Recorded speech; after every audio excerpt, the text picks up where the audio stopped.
You're now watching Showbiz Now, your daily showbiz update.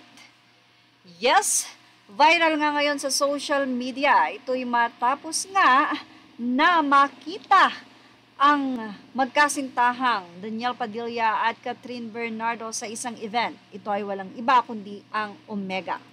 Hindi lamang si Katniel ang nandoon, ilang mga celebrities like Maha Salvador, Vic Soto at marami pang iba, pati ang CEO ng ABS-CBN ay naroon din. Makikita sa mga fanpage ng Katniel na magkasama ang dalawa pero iniintriga pa rin ng mga intrigero at intrigera ang magkasintahan. Kahit na nga pinatunayan pa ng dalawa na walang isyung hiwalayan sa kanila. Binibigyan ngayon ng kulay ang photo nila Maha Salvador, Rambo Nunez, Daniel Padilla at Catherine Bernardo na magkahiwalay nga daw ang dalawa sa picture. Ay naku naman, dahil lang sa magkahiwalay, talaga bang magkahiwalay na?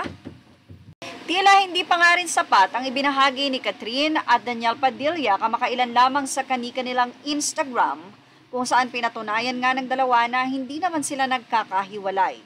Kaugnay nito ay tila sinang-ayunan pa ni Christopher Main ang nasabi nga pong revelasyon ni OG Diaz na idinay naman niyang unconfirmed na kung wala raw apoy ay walang usok. Ibig sabihin ay may pinanggagalingan ang nasabing chismis.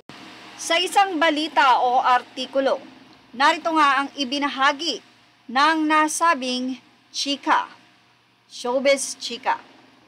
Anila, entertainment columnist Christy Fermin shared her thoughts regarding the ongoing controversy surrounding actors Daniel Padilla and Andrea Brillantes. Sa kanyang naging Showbiz Now na vlog, sinabi ni Nanay Christy na she wishes Daniel and Catherine will not be affected by the rumors and will do everything to keep their relationship. But the mention of Andrea's name make the situation a bit complicated. Yan ang sinabi ni Christy Fermin.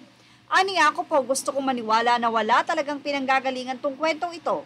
Gusto ko pa rin pong maniwalang mga kachika na hindi nila sasayangin yung mahigit isang dekadang pagmamahala ng parehong-pareho nilang inalagaan. Pero sa pagpasok ng karakter ni Andrea Brillantes dito sa kwento, yun ang tandang pananong sa akin kung bakit naman kasi ang dami-daming isyong lumalabas na pagmagmumula sa mga source na malapit din sa kanila.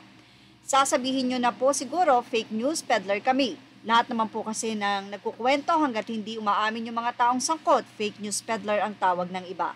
Pero ito po kung walang sunog, walang apoy. Kung walang usok, walang apoy. Sunog at usok at apoy, yan pagpapatuloy panya.